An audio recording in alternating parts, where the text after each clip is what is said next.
Houthi memborbardir jet tempur F-16 dan pesawat MQ-9 Amerika Serikat.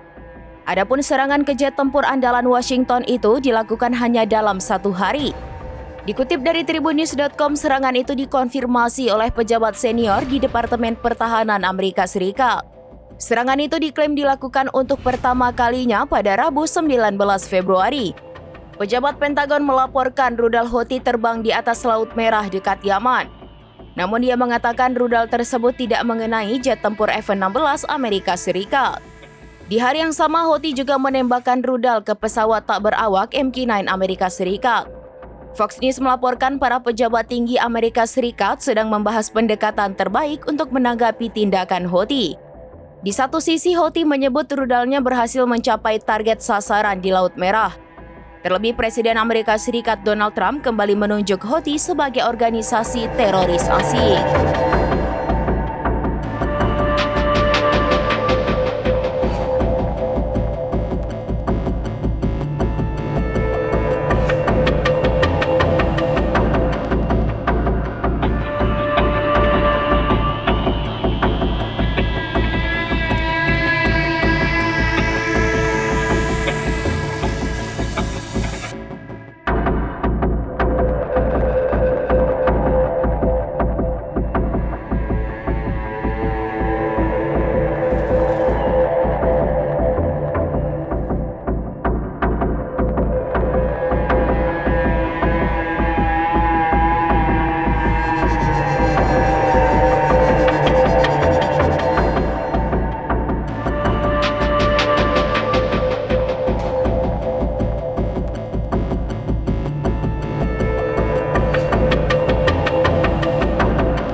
Download Tribun X sekarang, menghadirkan lokal menjadi Indonesia.